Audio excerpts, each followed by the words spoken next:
hacer estrategias basadas solo en precio es un gran error. Totalmente, sí. Hay que buscar la diferenciación. Hicimos un proceso de transformación digital muy importante dentro de la empresa. La idea era bastante sencilla, era si yo conseguía dar una solución que fidelizara al paciente o al consumidor final, sin duda se fidelizaba también más conmigo, ¿no? ¿Qué facturación tenéis al día? Pues ahora de media diaria estaremos aproximadamente cerca de 6 millones de euros. Es muy importante que estés trabajando siempre como un 80%, un 75% de tu capacidad, ¿vale? ¿Por qué? Porque vas a aguantar picos en un momento dado de actividad y después en la medida que vas subiendo tienes que volver a invertir para poder seguir trabajando siempre en ese 80%, ¿no? Bienvenido a Cómo Ser Grande, un podcast en el cual analizamos empresas que basan su crecimiento en los valores y la estrategia.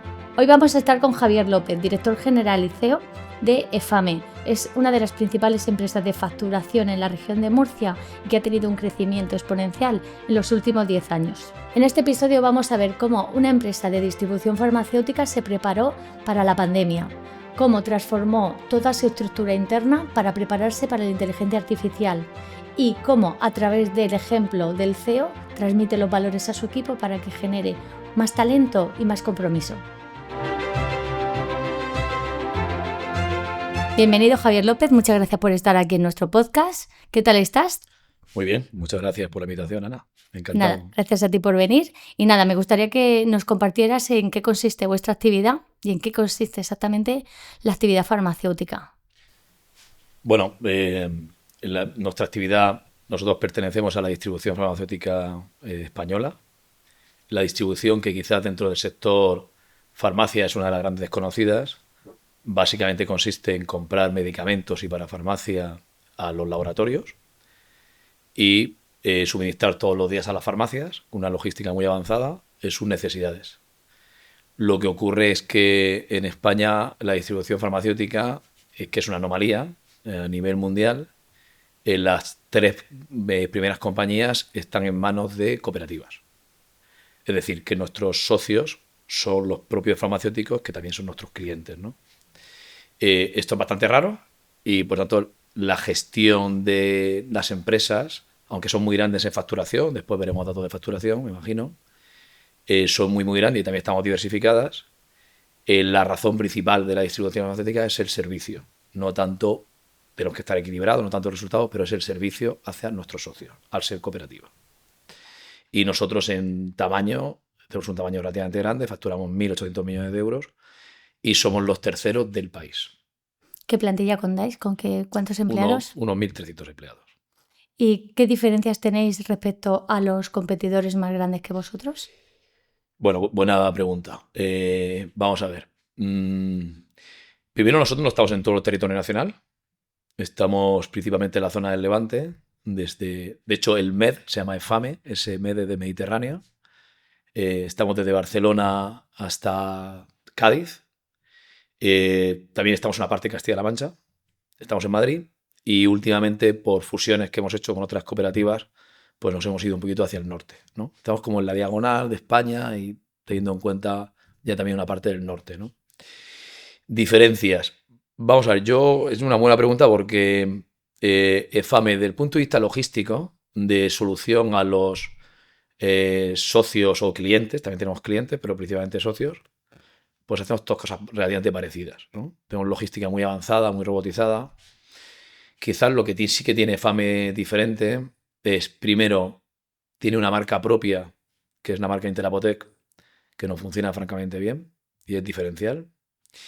Y después, otro de los temas que tenemos diferenciales respecto a mi competencia es que hace unos años para acá, desde el año aproximadamente 2015-2016, hicimos un proceso de transformación digital muy importante dentro de la empresa y nos planteábamos si también podíamos dar soluciones de transformación digital para la propia farmacia, ¿no? Entonces creamos toda una suite de servicios, no solo digitales, sino también de marketing, y al final la idea era bastante sencilla, era si yo consigo dar soluciones a la farmacia que optimiza su gestión de cara a los pacientes o consumidores. En nuestro sector se habla mucho de pacientes. La farmacia tiene consumidores, pero sobre todo se habla de pacientes, ¿no? Si yo conseguía dar una solución que fidelizara al paciente o al consumidor final, sin duda se fidelizaba también más conmigo, ¿no? Apostamos por esta gran idea que tenía dos grandes patas, marketing y tecnología, en el año 2015 o 2016, hace ya pues 9 años, y nos va francamente bien. Y nos ha ido muy bien. Ahí somos muy diferenciales respecto a la competencia, porque de hecho nosotros somos los terceros. Por tanto, tenemos que tener algo diferencial, porque solo por para tamaño, poder seguir creciendo. claro, solo por Y, tamaño era más difícil. y al comentar que sois cooperativa, hay una diferencia muy grande con el resto de las actividades que funcionan por sociedad limitada o por sociedad anónima, porque a la hora de repartir el reparto de beneficios es distinto. ¿Nos puedes comentar un poco la diferencia? En general, las cooperativas no hacemos reparto, en este caso ya retorno cooperativo en vez de beneficio, por la estructura de cómo están montadas. Básicamente lo que hacemos es todo lo que podemos es invertir, generar servicio, tener un buen precio de los productos para los socios y estar continuamente también innovando en esa mejora de servicio, ¿no? No hay mentalidad de terminar el año y hacer un plan de inversión y por tanto dar menos beneficio, dar menos dividendos, perdón. No funcionamos así. Lo que hacemos es en el día a día, estamos continuamente ese hipotético dividendo dándolo en el servicio diario y en la mejora continua hacia nuestros asociados. De ahí que estéis invirtiendo en tener el servicio de colaboradores para la propia farmacia, que sea todo integral e interno, de la inversión dentro de la suite que tenéis dentro de FAME. Bueno, lo que nos interesa es que la farmacia nos elija respecto a mi competencia, a mis competidores, porque damos servicios diferenciales, ¿no? Debes pensar una cosa, la farmacia, los farmacéuticos que son nuestros dueños y nuestra razón de ser, ¿vale? Ellos tienen una profunda vocación sanitaria, es decir, ellos quieren solucionar el problema del paciente que le va a la farmacia, ¿no? Por tanto, lo importante es, obviamente, tener producto, tener servicio logístico para tener el producto, pero la pregunta que le pasa un poco a la farmacia es, si los dos mayoristas son iguales, todos trabajan con varios mayoristas. Es decir, nosotros tenemos socios que también son socios de nuestra competencia. Si los dos mayoristas son iguales, pues al final me decanto más por uno, porque por volumen de compra me optimizará el descuento, ¿no? Entonces ahí lo que nos interesa es meter esos servicios diferenciales. Hay uno de esos mayoristas o distribuidores farmacéuticos que tenga algo que no tienen los demás. Esa es la pregunta, ¿no? Ahí donde está más el concepto de servicio. Y esa fue nuestra línea estratégica hace unos años y es la que estamos impulsando y no paramos de invertir en ella, ¿no? Diferenciarme por servicio más que por el commodity del producto. Y a la hora ya, facturando la cantidad que facturé de los 1.800 millones, a la hora de hacer un plan comercial y de crecimiento en ventas, ¿cómo se planifica? Porque la pequeña empresa le cuesta.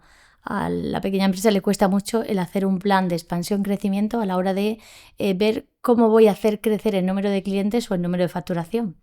O sea, vosotros con vuestro volumen, que ya tenéis lo que es el territorio que tenéis dispuesto, ya lo tenéis cubierto, ¿cómo hacéis la planificación de ese crecimiento? Vale. Vamos a ver, primero, te comentaba que es un sector tremendamente competitivo, ¿vale? Muchas veces cuando yo hablo con la gente piensa, FAMES nace en Murcia y es muy líder en Murcia, ¿no? Y fue expansionándose a las provincias colindantes y bueno, ha ido creciendo mucho.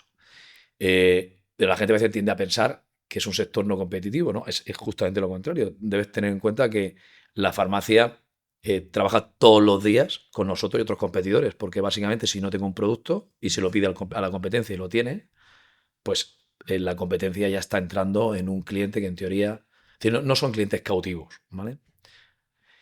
Dicho esto, ¿cómo hacemos nuestros planes estratégicos de comerciales? Y primero, una de las partes más complejas quizás en las compañías es planificar un poquito, hacer procesos de planificación un poquito a medio plazo, ¿vale? Estamos hablando de, hacemos planes a 3 años mínimo. Dentro de esto, es verdad que durante el año, esos 3 años pasan cosas y van variando. Dentro de esto lo que hacemos básicamente es, los crecimientos pueden ser orgánicos, es decir, te basas en lo que ya haces con tus clientes, es muy importante no perderlos y convencer a otros que trabajen más contigo, ¿no? Y también puede ser inorgánico o puede ser por procesos de fusión o absorción de compañías o otras cooperativas, convencerlas que se unan contigo, ¿no? En nuestro caso, más o menos ha sido 50% cada uno, ¿vale? Un poquito más la parte orgánica que la parte de integración o fusión de compañías. Primero. En realidad, si uno lo ve con cierta perspectiva, están los dos unidos, porque si en el primero, en la parte orgánica, tú creas esos servicios, mejoras tu logística, inviertes de forma acertada en tecnología que mejora el commodity del servicio más la parte diferencial de los servicios diferentes que te decía antes que tenemos, en realidad está unido lo segundo. Cuando quieres integrar a un competidor o te planteas un proceso de fusión o absorción de una compañía, eres muy atractivo para ellos. ¿Por qué? Porque ya estás haciendo cosas diferenciales, ¿no? Por tanto, hay cara A y cara B que se unen, ¿no? En realidad uno va unido a la otra, ¿no? Lo que sí es cierto es que en los últimos años hemos hecho un esfuerzo muy estratégico de obsesionarnos con la información de mercado, estructurarla, crear incluso a nivel de organigrama departamentos de análisis de competencia y mercado, porque en esa toma de decisiones, donde pones un almacén logístico, donde tienes más oportunidad, donde se mueve más volumen de dinero o respecto a otras zonas, no puedes hacerlo por ciencia infusa. Entonces hemos creado toda una estructura de información muy ordenada para esa toma de decisiones, ¿no? Porque el análisis de la competencia es fundamental. Es continuo. Porque en la pequeña empresa, por los clientes que nosotros tenemos, lo normal es que solo se fijan en los precios, pero no entran a analizar estrategias, ni posiciones, ni acciones futuras que puedan plantear. Entonces es importante lo que estás comentando de el analizar el qué pasos puede estar dando el competidor para ver si te pueden afectar a ti o incluso si tú puedes copiarlos, porque hay veces que se pueden Claro. imitar estrategias e incluso mejorarlas. Claro, mira, bueno, nosotros para empezar integramos, que yo comprendo y que estás en una pyme, eso no es tan fácil, integramos datos del mercado que nos vienen ya muy ordenados de qué está pasando, ¿no? Bueno, también hay que pagarlos, ¿eh? Y integrarlo en tu sistema. Eso primero, es decir, yo ya el mercado tengo información a cierto nivel de detalle que me puede decir si me está yendo bien o mal, ¿no? Quizás lo más complejo que nosotros nos hemos enfrentado en los últimos años es, hay un montón de información que está en el aire, ¿vale? De cosas que hace la competencia. Hicimos un esfuerzo muy importante cambiando el organigrama de la empresa y creando un departamento ad hoc para esto. Y segundo era toda esa información que estaba, que nos venía por la parte comercial, pues era estructurarla y tenerla integrada en un sistema. Utilizamos herramientas no muy caras, ¿eh? Hoy en día hay herramientas de ofimática avanzadas, que es lo único que tenéis que tener en la cabeza estructurada y ordenarlo. Toda esa información que aparecía, la estructuramos, la pusimos en un sitio, la ordenamos y nos genera informes mensuales de qué está haciendo la competencia, ¿no? Como por otro lado tenemos los datos de mercado, pues estamos viendo si comparar si eso que hace la competencia está funcionando o no en las cuotas de mercado, ¿no? Y esto no está funcionando muy bien. A la hora de, bueno, los recursos son limitados. ¿Dónde disparas para que te vaya mejor comercialmente, ¿no? Hacer estrategias basadas solo en precio es un gran error, ¿no? Es un gran Totalmente, sí. error. Hay que buscar la diferenciación, que es lo que has comentado Claro, al principio. es un gran error porque igual si haces todo en precio, tu estructura de coste no lo va a aguantar, a no ser que seas hiper eficiente, que tengas algo Que en diferencial, una pyme no pasa. que no es normal, y por tanto lo que te puede pasar es que aumente facturación, pero tu parte de resultados se vaya deteriorando y tengas una complejidad, ¿vale? El típico de morir de éxito creciendo, son empresas que han cogido un poco esas políticas, ¿no? De crecer, solo a base de vender barato.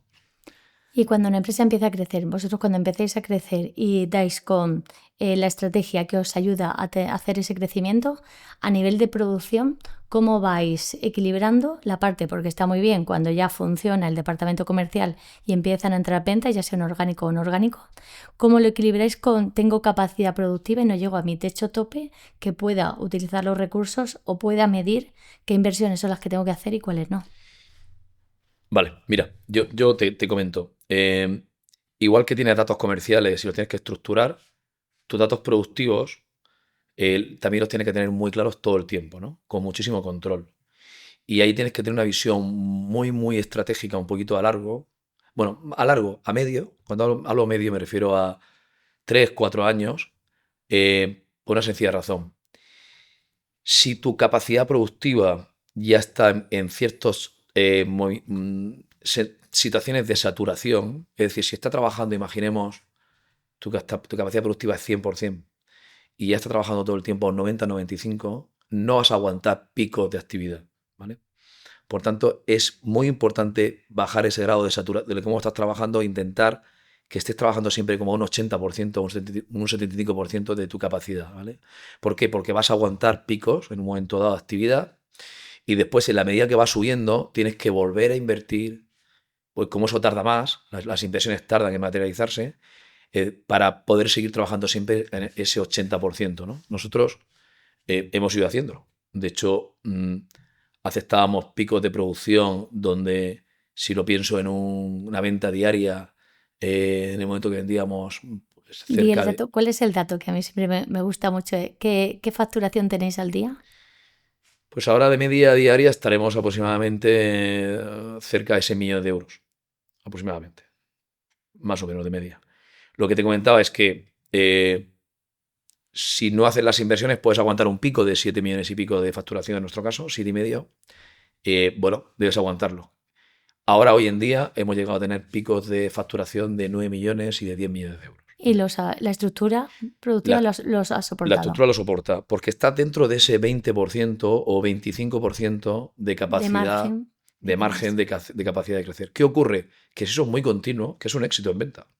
Si eso es muy continuo, te está dando una señal que tienes que empezar a invertir ya para materializarlo en unos años. Entonces es muy importante llevar, al final es todo un equilibrio inestable, es decir, hay una parte logística, hay una parte de inversión, hay una parte comercial, debes tener datos y después hay diferentes velocidades. Por tanto, debes proyectar en el tiempo que si tu capacidad de producción empieza a saturarse, sin duda se va a saturar más. Todo viene por un éxito comercial. Entonces, debes adelantarte y no dejar que tu sistema productivo esté trabajando de manera muy forzada y continua, ¿vale? Es un mal signo, ¿vale? Porque cuando vayas a solucionarlo, pues igual Ya es tarde. ya Y es tarde. llegamos al caso de Claro. muerte de éxito.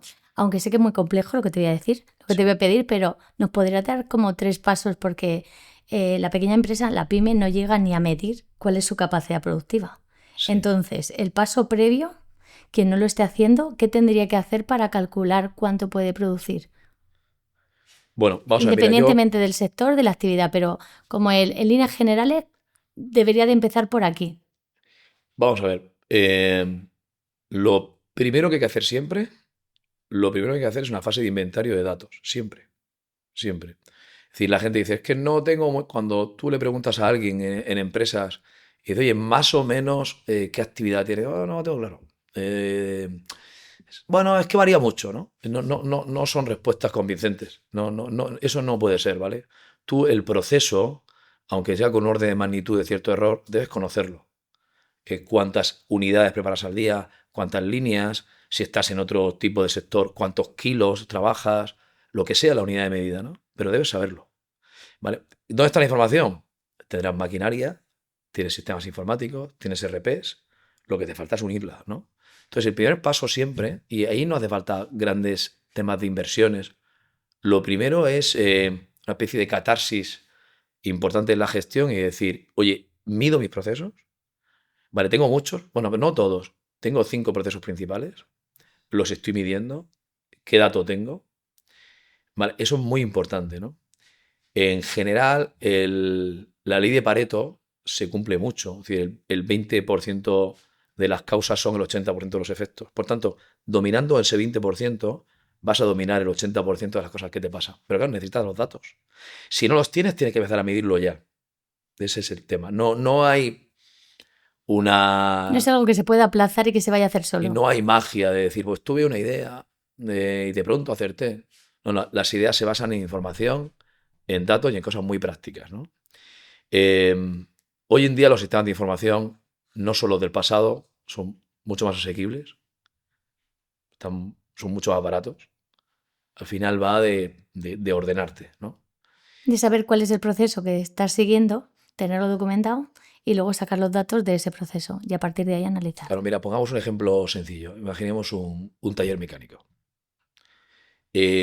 No tengo ni idea, de cuántas actividades puede hacer un taller mecánico. Imaginemos que hace 50 cosas diferentes, ¿vale? Yo debería tener muy claro de esas 50 cosas que hago en el taller, debo tener apuntados los datos de cuáles son las que hago continuamente, ¿no? ¿Por qué? Porque como os te decía que al final se cumple Pareto, el 20% de esas 50, que solo son 10, es el 80% de la actividad del taller, ¿no?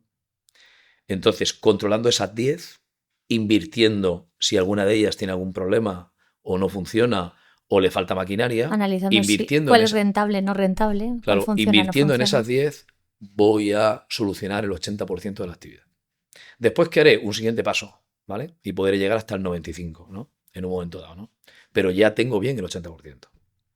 Entonces, esa es mi formación, yo soy ingeniero industrial, vengo de la rama de organización y he estado en diferentes empresas de diferentes tamaños, ¿no? Y básicamente eso es lo que he hecho siempre que he aterrizado en un sitio. Es primero tengo el dato, he tenido suerte de tenerlo, fenomenal, muy más rápido. No lo tengo que empezar a capturarlo y tengo que empezar a ordenarlo. Y es lo que he hecho siempre, es una fase de inventario, de procesos y de datos sobre esos procesos. Y una vez que tenemos ya todo el análisis hecho, pasamos a la productividad e innovación. ¿Cómo mejoras todo lo que tienes?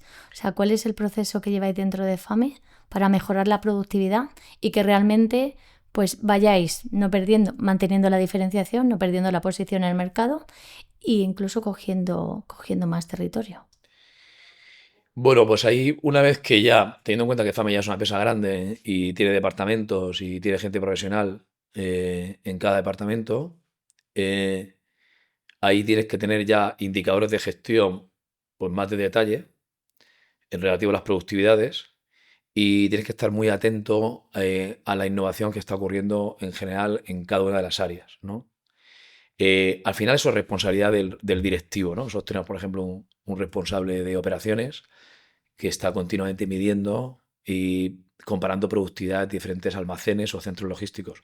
Si en uno de ellos nota que la productividad está más baja, analiza procesos y si requiere inversión o incluso personal también en un momento dado, por lo que sea, pues simplemente lo que hace es, en una estructura que tenemos montada muy clara de presupuestos, es pedirlo, ¿no? Pero bueno, esto yo comprendo que es un paso un poquito más ya diferente, ¿no? Bueno, una vez que ya lo he ordenado, he puesto que estar atento al mercado de innovaciones tecnológicas, de cómo ir mejorando cada uno de mis procesos, ¿no? Lo que ocurre hoy en día, que después imagino que hablaremos, es que la inteligencia artificial ahí en ese aspecto está generando productividad muy importante de los procesos que antes eran inevitables hacerlos, que eran como muy repetitivos y que se basaban en trabajo más administrativo, ¿no? Entonces, todas esas horas hombre de trabajo, que era inevitable hacerlas porque necesitabas o para el control o por el propio proceso de cómo se hacía, pues ahora hay una máquina que te lo hace, ¿no? La integración de la IA está entrando fuerte en EFAME. Sí, hace ya mucho tiempo que ¿Desde hicimos. cuándo estáis trabajando con IA? Vamos a ver, bueno, primero hay que definir un poco con IA generativa. Nosotros cuando en noviembre de 2023 nace más la parte de la IA generativa con el nacimiento de ChatGPT y con lo que conlleva, nosotros es verdad que llevábamos en los planes estratégicos, llevábamos ya años haciendo planes estratégicos donde uno de los ejes estratégicos era transformación, ¿no? Sí. Transformación digital. Por tanto, a nosotros lo que nos ha pasado particularmente es, ya teníamos la empresa muy estructurada en datos y muy estructurada también en procesos, ¿no? Pero porque íbamos abrazando la transformación digital con planes estratégicos anteriores. Cuando de pronto aparece una nueva tecnología profundamente transversal a todos los departamentos y bastante disruptiva, pues lo que hicimos es abrazarla, empezar a analizarla, empezar a hacer las primeras pruebas, empezar a quitar un poco de humo también de todo lo que estaba pasando, de ver su potencial. Lo que ocurre es que no para de cambiar, ¿vale? Es decir, las últimas versiones de inteligencia artificial no tienen nada que ver con las primeras. ¿Y cómo os transformáis y vais adaptándolos al cambio permanente que tiene la IA? Porque hemos hecho un plan estratégico de transformación de inteligencia artificial específico, ¿vale? Que eso no suele ser normal en las empresas. Es decir, aquí lo que ocurre es que con la inteligencia artificial es de tal calado, en el fondo es una revolución industrial, ¿vale? Igual que estuvo la primera, la que era la máquina de vapor, la siguiente que fue la electricidad y la tercera que fue ya toda la parte de informática, unido a automatismos, ha aparecido una nueva. Entonces, cuando te aparece una revolución industrial de este calado, y esta es especialmente compleja porque, insisto, que es muy transversal a todos los departamentos, pues tienen la obligación, en este caso yo como CEO o director general, de ver exactamente qué es lo que hace, ¿no? Hace poco, en una charla que estaba dando de transformación digital, yo decía que imaginemos que me he enterado que la fábrica al lado estás en la segunda revolución industrial y ha puesto electricidad. Me la ha pasado de máquina de vapor a electricidad, ¿no? Lo mínimo que tienes que hacer es acercarte a esa fábrica y ver qué ha hecho, ¿no? Y que funciona. Y lo mínimo es pensar mentalmente los procesos de cómo la electricidad, en este caso, van a afectar a toda la estructura, ¿no? Y estamos hablando de algo muy específico, ¿no? Sí, aquí tiene, perdona, aquí lo que tiene es, primero el CEO, entender que tiene que trabajar e incluir dentro de su empresa la IA, la inteligencia artificial, pero luego hay que convencer a la organización. Luego toca convencer a los empleados y a todo el equipo para que entiendan que es una mejora y no es un ataque a los futuros puestos de trabajo y demás. Que esto es algo que tienen ahí los dos dilemas. De hecho, bueno, hay un estudio de McKinsey que está muy bien, que habla precisamente de esto, que es que la parte ejecutiva cree que se está usando la inteligencia artificial hasta cierto nivel y los mandos intermedios, o la gente que cuelga la parte ejecutiva, resulta que lo está usando mucho más, ¿no? Es decir, hay un desfase de cómo De porcentaje de uso, realmente, sí, de conocimiento. de lo que uno piensa que está pasando, ¿no? Yo creo que la clave es lo que te estás comentando. La clave está en primero formar a la gente de qué hace, para qué sirve, en qué hay que tener cuidado con ella, qué no hace bien o para qué no está todavía diseñada de forma correcta, y cómo es aplicable, ¿no? Eso es lo primero. Sí, porque tan peligroso es no utilizarla como utilizarla mal. Bueno, yo creo que no utilizarla no va a ser una opción, ¿vale? Es decir, utilizar todo el mundo lo Hay va a que usar. entrar sí o sí. Lo que pasa es que hay que, de alguna forma, hacerle un marco de actuación, ¿no? Primero hay un riesgo serio de posibles ciberataques si se usa mal. Hay un riesgo también de datos o información de la empresa que de manera incorrecta subes a sitios que no debes, ¿Y se pueden hacer públicos? que se pueden hacer públicos. Por tanto, hay que hacer todo un plan de actuación de cómo debe trabajar, ¿no? Y segundo, al final, lo que va es, sobre todo, de proceso, que es lo que a la gente quizás le cuesta más entender, ¿no? Al final es, oye, ¿qué procesos hago? ¿La IA me lo va a hacer correctamente? Vale, sí. Estos sí, estos no, ¿no? Claro, aquí volvemos a lo de la parte de producción. O sea, si Totalmente. no tenemos hecho los procesos y no sabemos qué es lo que estamos haciendo y no tenemos el dato para poder optimizarlo, pues es que llega un momento en el que estamos parados a la hora de utilizar. Claro, de hecho ahora, bueno, la palabra de moda 2025 son los agentes. El nacimiento después de la inteligencia artificial generativa, pues ahora ya empiezan a aparecer los agentes que hacen una gran parte del trabajo. Pero claro, el agente no es algo, simplemente es tener muy claros tus procesos, tener muy claro la información y cómo el agente hace ese proceso, ¿no?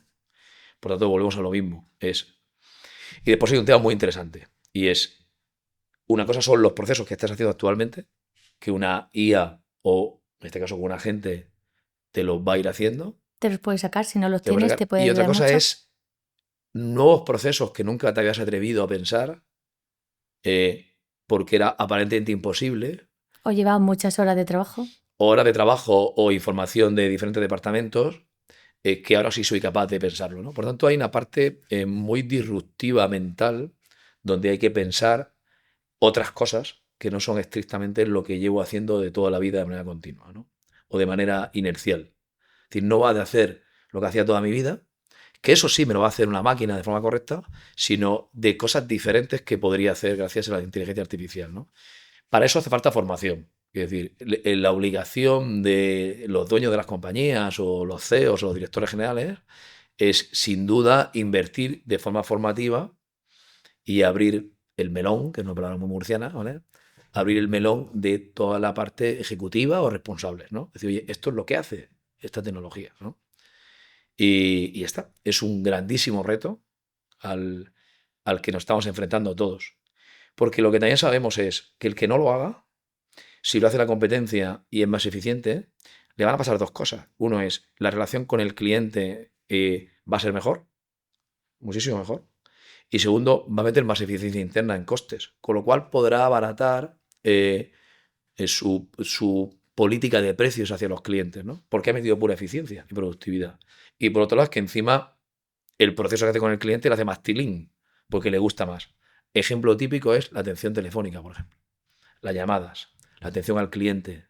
Si hay un nivel superior ahora porque una IA me está ayudando, o de forma directa o de forma indirecta a través de la persona que atiende la llamada, pues mi sensación con esa empresa es que ha conseguido meter esos procesos de inteligencia artificial, pues es muchísimo mejor que con otra que tarda mucho más en resolver el problema, ¿no?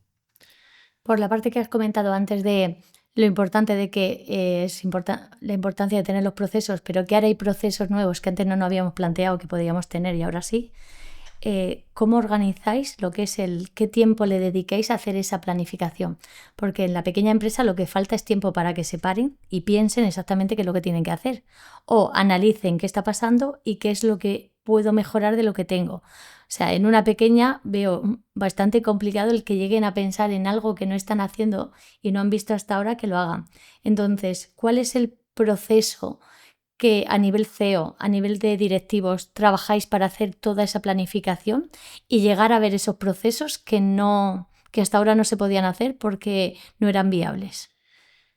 Vale, ahí es un tema complicado porque depende de la cultura de cada persona, ¿vale? Hay personas que son más tecnológicas, hay personas que son más echadas para adelante, hay personas que lo que hacen es ver si la otro le ha funcionado, pues yo lo haré.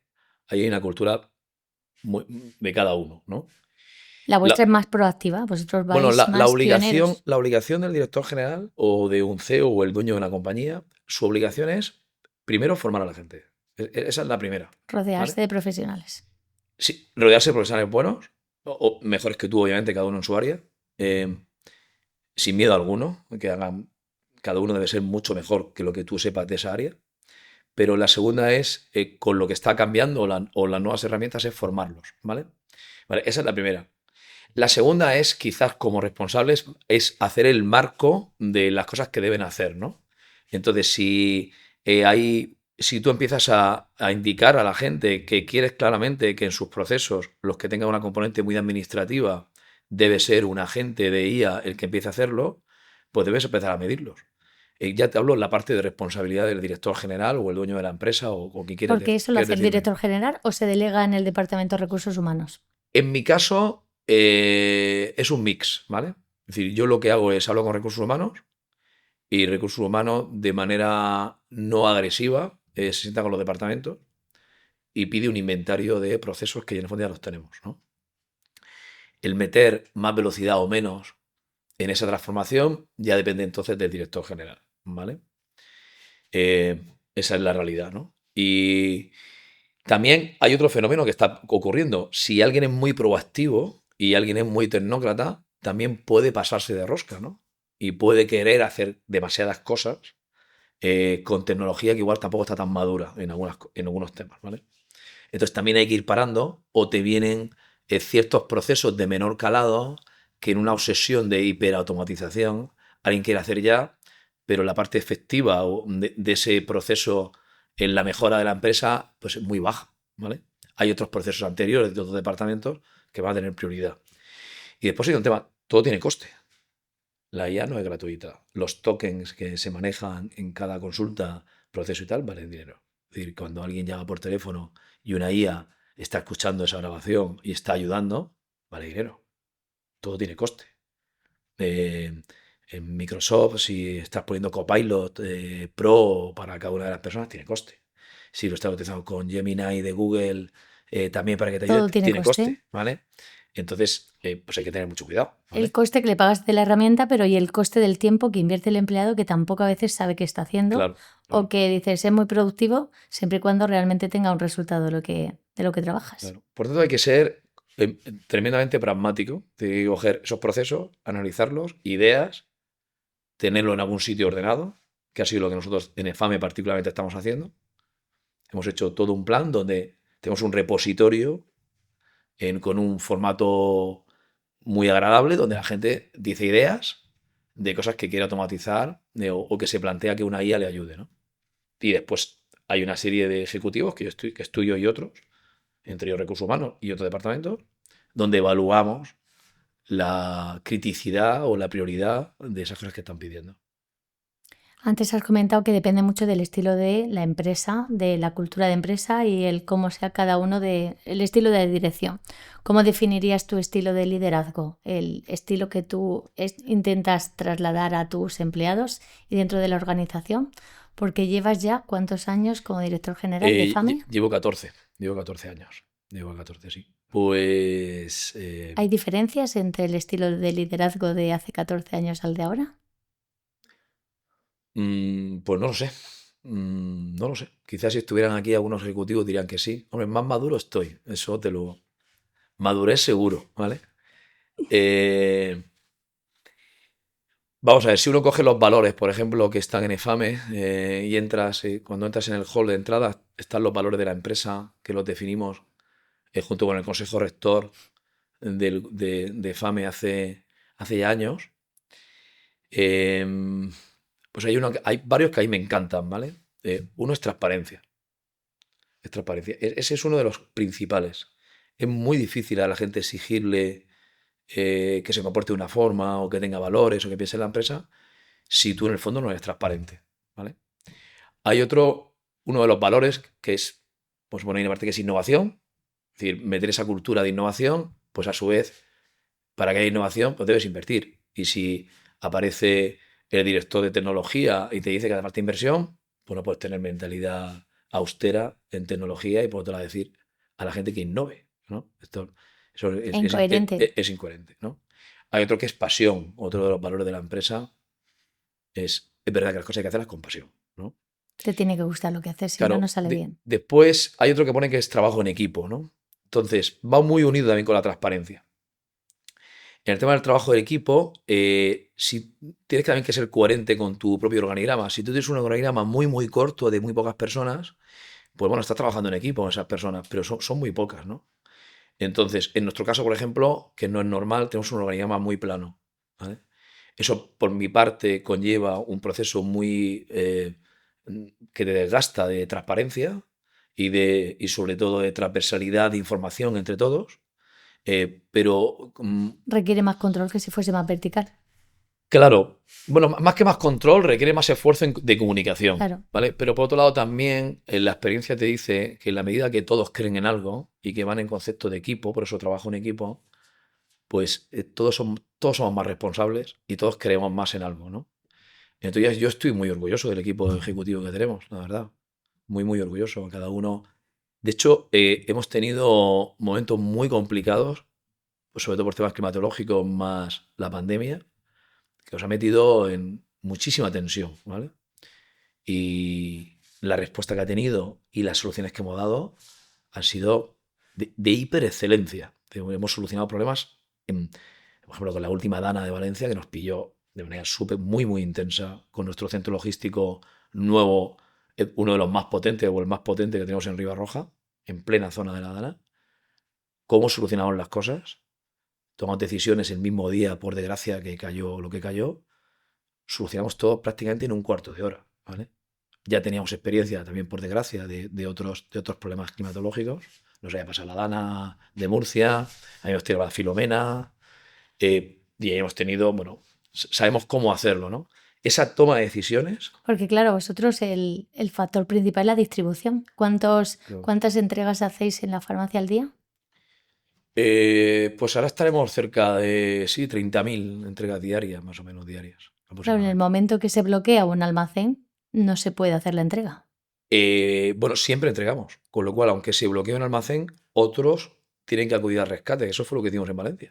Es decir, no podíamos hacer desde el centro de Valencia a las farmacias valencianas servir dos servicios diarios, que suele ser lo mínimo estándar, pero conseguimos dar uno. Otros almacenes, Alicante, Tortosa, el propio Santomera, que tenemos en Murcia, sacó los pedidos de las farmacias para que tuvieran al menos un servicio diario. Ahí hay que resaltar lo que es el papel del farmacéutico para la población, ¿vale? Yo no puedo estar más orgulloso de nuestros socios, porque con todo lo que pasó, incluso nuestros ruteros, por ejemplo, que suelen ser autónomos, ¿no? O empresas que nos trabajan, lo que hicieron de repartir al día, conseguir llevar el pedido, y la farmacia, en pleno caos total, abrir la farmacia y saber la gente que podía ir a acudir a un sitio a, que A recoger su a medicación recoger su del día. medicación o a otras cosas incluso de salud. Ahí siempre hay un boticario, siempre. Y en la pandemia va a ser lo mismo. El, igual que la alimentación se comportó de forma súper correcta, íbamos todos los supermercados y no había desabastecimiento. En un momento dado no había, pero había el siguiente día, ¿no? Bueno, a nosotros nos pasó lo mismo exactamente con la farmacia. Y estaba el farmacéutico ahí, en plena crisis sanitaria. Entonces, lo que pasa en España, que es España tiene el ratio de población más bajo de prácticamente del mundo. Bueno, de Europa es el segundo o el primero, donde hay 2000 y pico habitantes por farmacia. De hecho, hay, en general, en las ciudades normales o en los pueblos, hay el 90 y pico por ciento de la población tiene una farmacia a menos de 200 metros. Lo que hicieron las farmacias ahí, desde la primera línea de fuego en una crisis sanitaria, solucionar problemas donde la gente estaba posiblemente contagiada, ¿no? Y iba al farmacéutico con fiebre y le solucionaba el problema. Detrás está la distribución. Claro, eso te iba a decir, que Estábamos si no hay nosotros, medicamento tenéis que estar. Ellos estábamos pueden nosotros querer abrir. y también nuestros competidores. Y también ahí, respecto a lo que es la competencia en el sector, en esos momentos no pensábamos en ser competidores. Es decir, teníamos un fair play, una buena relación entre nosotros para ayudarnos Era entre un todos, fin ¿no? común para todos. Sí, sí, sí. Entonces es un sector ahí que en España tenemos mucha suerte del modelo que hay de farmacia y más con la distribución farmacéutica. Funciona muy bien, ¿no? Funciona muy, muy bien. Y la gente tiene sus problemas se solucionan en horas. Esa sensación cuando vas a la farmacia por la mañana, que no tengo algo, y dicen, no te preocupes, ven esta tarde. O vas por la tarde y O vuelve dices, a la una. Vuelve a la una y lo tienes eso es aquí. tremendo, ¿no? Es tremendo, es el mejor servicio del mundo. ¿Y cómo consigues, a través del liderazgo que estábamos comentando, conseguir que se implique y el compromiso del equipo? O sea, antes has comentado, no puedo estar más orgulloso de mi equipo directivo. O sea, ¿cómo consigues atraer a ese talento y que se comprometa? Porque puede ser que encuentres en el mercado buenos profesionales a nivel de habilidades y de conocimientos, pero el que se comprometa el empleado es como últimamente, los últimos años, a la pequeña empresa le cuesta mucho encontrar empleados comprometidos y que se mantengan en la empresa. O sea, hay mucha rotación, hay falta de personal y elevada rotación. ¿Cómo consigues tú a nivel del volumen de empleados que tenéis en EFAME, el ir creciendo y retener el talento, además de formarlo? Pues está muy sencillo de responder. Es dando ejemplo con los valores. Es decir, si tú realmente das ejemplo, te hablo en mi persona, si tú das ejemplo de transparencia, das ejemplo de pasión, das ejemplo de tecnología, das ejemplo de comportamiento formando a los demás, das ejemplo no teniendo miedo de que alguien sea mejor que tú en lo que sabe, al revés. Bueno, y después, sé que es una frase muy manida, pero felicitando en público y cuando algo no funciona, tratándolo en privado, ¿vale? Pues no todo es perfecto y problemas hay, ¿no? Si tú das ejemplo, pues lo normal es que al final es una especie de lluvia fina que va calando. Vaya bajando por la estructura. Claro, que después te puedes encontrar con gente de rotación que se vaya. Bueno, por ejemplo, con el tema formativo es un tema donde hay una frase que lo resume. Yo prefiero tener a alguien formado, aunque tenga una probabilidad que después se vaya de la empresa y otra empresa se aproveche de esa formación, pero prefiero tener a alguien formado a tener gente alrededor mía no formada que no se me va a ir. Yo no quiero gente formada a mi alrededor, aunque eso tenga un peligro, ¿no? Vale, que hoy en día es cierto que yo ya pertenezco a otra generación. Quizás la pandemia nos ha hecho un punto de dosis de realidad de que la vida es corta y no sé exactamente, ¿no? Sí es verdad que últimamente notamos que existe, bueno, que la gente como que por encima de todo prioriza vivir, ¿no? Lo que pasa es que las empresas tenemos la obligación que es que en vivir, en tu vida también está el trabajo. De hecho, te realizas como persona y Y el porcentaje de horas donde más estamos es dentro del trabajo, claro, pero que más tú que con como la persona estás familia. equilibrado si realmente te gusta tu trabajo y lo que haces te apasiona, ¿no? Entonces esa es un poco la obligación de el talento detectarlo. ¿Qué podemos fallar las empresas? Y son temas que a veces hacemos mal. Si hay alguien talentoso, no detectarlo. Si hay alguien que te pide una formación y tiene ganas, no dársela. Entonces eso es lo que tenemos que evitar. Yo también tengo la suerte que el Departamento de Recursos Humanos de FAME, la verdad es que trabaja francamente bien, ¿vale? Está muy ¿Y tema de pendiente. sueldos? O sea, ¿tenéis problemas de que se quiere ir determinado empleado por dinero? No especialmente. Sí tenemos Cuando los siempre... valores están No, muy bien definidos, el dinero sí, es segundo plano. no especialmente. De hecho, hay un montón de estadísticas donde te dice que lo primero que reclama la gente de las empresas, el salario es importante, pero no es lo primero, ¿vale? No es lo primero que te reclaman. No especialmente. Sí, siempre hay pues alguna disfunción salarial donde alguien piensa que debería ganar más. eh, pero bueno, al final, mm, yo insisto que no es lo primero, porque si tú estás a gusto, estás trabajando, crees en lo que estás haciendo, te sientes parte de una cadena, en este caso de salud, eh, sabes que al final el ciudadano lo que estás haciendo le está repercutiendo de forma positiva y encima económicamente está más o menos bien, está todo funcionando bien, pues bueno, no es lo primero, ¿vale? Es el conjunto lo Claro, que se valora. claro.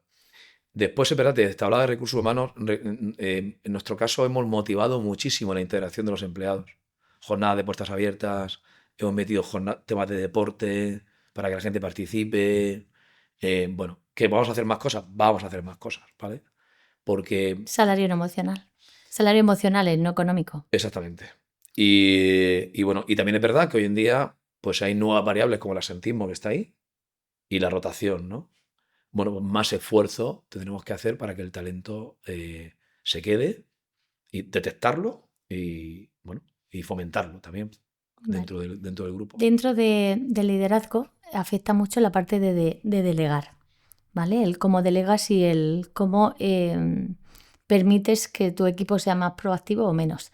Dentro de la empresa pequeña es muy complicado, el CEO está acostumbrado a hacer de todo y le cuesta muchísimo Es hombre trabajo. orquesta, es hombre orquesta, sí. Le cuesta muchísimo trabajo el confiar en un empleado a la hora pues de transmitirle, de cederle determinadas tareas. ¿Qué consejo le podrías dar a la hora de cómo delegar? Porque tú delegas tareas muy importantes y que pueden tener consecuencias serias en el caso de que salga mal. Y luego cómo haces el seguimiento a nivel de KPI o reuniones o el informes Vale, para que den un pasito a la hora de delegar. vale. Yo te comento, estas son ideas muy personales, ¿eh? Primero, es el primer paso para que una empresa funcione, lo primero es delegar. Por tanto, no es opcional. No es decir, bueno, pero es que yo solo quiero llevar yo. No puede ser así, ¿vale? Es decir, tú tienes que delegar en cada una de las personas y confiar, ¿vale? Vale. Eso no quiere decir que no tengas control, pero sí debes delegar, ¿vale? Por una sencilla razón, porque cuando delegas, la persona, aparte que se siente más integrada, se ha delegado porque es una persona responsable. Y si es responsable, se va a dejar la piel, ¿vale? Por hacer las cosas bien, ¿no? Primer tema, ¿vale? Con lo cual, partiendo de la primera premisa de que delegar, para mí, en mi caso, no es una opción, eh, una vez que has hecho eso, la pregunta es, ¿vale? ¿Y ahora qué hago para controlar dentro de un orden, ¿no? Bueno, ahí yo doy dos grandes consejos. El primer consejo es, las reuniones periódicas de respecto de cómo va la empresa y de actividad son sagradas, ¿vale? En España, y eso yo he trabajado otras compañías, incluso en el extranjero, la gente es bastante más ordenada, ¿vale? Nosotros, por ejemplo, en España somos bastante ordenados. Ahí tenemos mentalidad pues muy americana o muy alemana o como quieras expresarlo, ¿no? Pero el tema de las reuniones y lo que pasa en las reuniones tiene que estar profundamente ordenado. Si las reuniones son los lunes cada 15 días, son los lunes cada 15 días. Salvo excepción máxima por otra situación, no se puede anular la reunión, ¿vale? Y no es aceptable que alguien diga, no, ya no voy. No es posible, ¿vale? Esa reunión Obligado a cumplimiento. es de obligado cumplimiento porque es la cara B de haber delegado, ¿vale? Eso primero. Segundo, hoy en día hay herramientas para las reuniones de control de todos los temas súper baratas, ¿vale? Tremendamente, ojalá hubieran existido en el pasado, ¿vale? Incluso si tienes una IA en esa reunión grabando lo que está pasando, te va a hacer un resumen fantástico, ¿vale? Pero ya no, independiente de inteligencia artificial, ¿no? Vale, lo tercero es que esa reunión tiene que ser bastante práctica, porque también en España tendemos a que se alarguen, ¿no? O la gente tiende a improvisar un poco la reunión porque no se ha visto ciertos datos o lo que sea, ¿no? Ese es un poco el talón de Aquiles que tenemos todos, ¿no? También en España. Darle la seriedad a la reunión que tiene y prepararte los datos, claro, y que realmente... nosotros ahí seguimos estrictamente, en este caso utilizamos una herramienta de Microsoft, pero que hay otras, seguimos estrictamente las tareas y los proyectos que debemos ver en esa reunión, ¿no? Vale. Y unido a eso, como ya estamos hablando de proyectos y tareas concretas, que cada persona que has delegado debe contarla, tú puedes dar una especie de idea general o ideas de mercado o algo importante como director general de cosas que están pasando, es decir, cuidado con, o está pasando esto, o una interpretación de algún estudio complicado de lo que sea. Debes dar paso a cada uno para que hablen con esas tareas o proyectos. Y después, muy importante, si algo te preocupa, pues debe haber un KPI de control, ¿vale? Debe ir. ¿Qué ocurre a veces? Que alguno de esos proyectos no va bien. Tienen la reunión, en este caso quincenal o semanal, y no va bien. Bueno, allí también es muy importante que si hay un grupo de trabajo montado relacionado con esa reunión, en mi caso, por ejemplo, si algo veo que se va retrasando o no va funcionando, aparezco en esas reuniones, ¿vale? No solo por el control, sino para intentar ayudar y decir, oye, está claro que no está funcionando bien este proyecto, ¿vale? Vamos con mucho retraso. Siempre hay causas, ¿no? Hay excusas, una parte hay causas. Pues ahí es ayudar, ¿no? Igual están en un dilema de decisión que no se atreven. ¿Cómo defines la KPI clave? ¿El KPI? De un proyecto, sí. ¿Cómo lo defines? El Bueno, KPI que diga, este es el que me está dando la línea roja, el que me la está marcando. Bueno, pues ahí en general, al final, es consensuar el indicador con la gente que más sabe del proceso. Imaginemos que, por ejemplo, estamos teniendo un problema de logística inversa de devoluciones, ¿vale? Pues hay caso en ese, el indicador, claro, sería número de unidades devueltas por el número de unidades totales suministradas, ¿no? Por ejemplo, ¿no? Y dentro de eso es por qué las devuelven, ¿vale? Es porque estaban rotas, es porque no las quieren, es porque se confundió pidiendo, ¿por qué, no? Entonces, depende de cada uno de los procesos que estás atacando, ¿no? Pero sí es importante definir el indicador cuando esa tarea o ese proceso tiene más relevancia, ¿no? Y después, si hay un grupo de trabajo que le está afectando eso, que suele haberlo, participar, ¿vale? Participar por esa sencilla razón, porque suele haber un dilema de decisión, donde suele haber a veces no enfrentamientos de departamentos, pero visiones diferentes. No está claro si es opción A o opción B, no está claro, ¿vale? Si no, ya la hubieran hecho. Y no hay alguien que tome la decisión final de por qué camino vamos. Debes escuchar y decir, oye, no os preocupéis, tomamos la A, ¿no? O tomamos la B, ¿vale? Y el indicador también te va a decir si es correcto o no, porque si en unos meses has cogido el camino incorrecto, dices, pues no era la B, era la A. Y ya está. Bueno, se toma la decisión. Pero estás trabajando en equipo. Volvemos a uno de los valores que hemos hablado al principio. El trabajo en equipo. Estás trabajando en equipo, ¿vale? Y estás dando ejemplo. Así que básicamente esa es una forma muy personal de verlo. Muy ¿vale? bien. Muy personal de verlo. Vamos ahora a la parte de las finanzas, ¿vale? Que es la parte de la base del dato. Nosotros siempre trabajamos mucho la idea de que sin datos no se pueden tomar decisiones, que ya lo hemos estado hablando, y los números son fundamentales para saber si la empresa va bien o no. Cuando tú entras como CEO, ¿en qué te fijaste a nivel de CEO, a nivel de datos de cuentas, resultados, balance? ¿Qué indicadores fueron los que captaron tu atención para decir tenemos que ir por aquí o tenemos que ir por allí? Vale. Vamos a ver, yo como director general es verdad que venía también de otros sectores, incluso con una componente financiera por encima de la media, ¿vale? Eh, con la parte financiera, si lo que nos vamos a cuenta de resultados, ¿vale? ¿Mm? Lo importante en la cuenta de resultados es intentar desagregar analíticamente la componente de esa cuenta de resultados desde el punto de vista de unidades de negocio, ¿no? Es decir, si yo tengo una empresa que tiene 5 actividades claramente diferentes, o porque incluso tiene clientes diferentes, tengo que intentar tener cuenta de resultados de cada una de esas actividades, que la suma de todas esas actividades sea el consolidado de la empresa, ¿no? ¿Por qué? Porque debo saber en cada una de las actividades si realmente le gano más o le gano menos. Porque me va a afectar a mi plan estratégico de inversión. Si una claramente es deficitaria, no deficitaria, pero no gana mucho, pero me está comiendo muchos recursos, me está dando volumen, pero también es verdad que se comen muchos recursos, ¿no? Por tanto, igual en la proa del barco de hacia dónde debo ir, igual sorprendentemente va a otras ramas de actividad que no parecían tan esenciales por volumen de facturación, ¿no? Si encima consigo bajar un nivel y hacer una analítica o cuenta de resultados por cliente, no agrupado por rama de actividad, pues ya es la bomba, ¿vale? Porque ya sé incluso a cada cliente lo que le voy ganando de dinero, ¿no? Eso no es normal, que lo pueda tener una pyme, pero es una buena filosofía para llegar a ella. Pero al menos si hago 5 cosas, o hago 3, o hago 4, saber cada una de ellas. Tener hecho el análisis de rentabilidad. Nosotros básicamente es análisis rentable por producto, Sí, por cliente o por punto de venta. pues perfecto, ¿vale?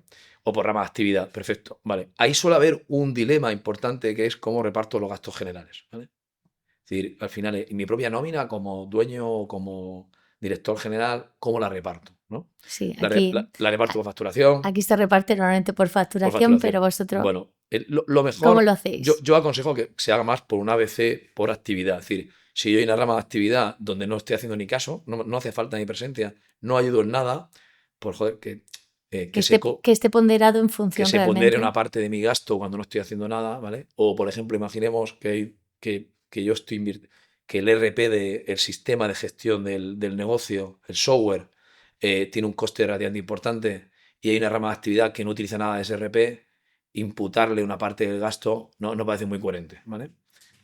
Claro, si lo imputa por facturación se va a llevar una parte del gasto, ¿vale? Entonces, hacer un ABC de costes a mí me gusta porque pasa que tienes que calentarte la cabeza, ¿vale? Tienes que conocer muy bien cuáles son todos los costes, de dónde Claro, vienen y dónde claro, se aplican. claro. Eso por un lado.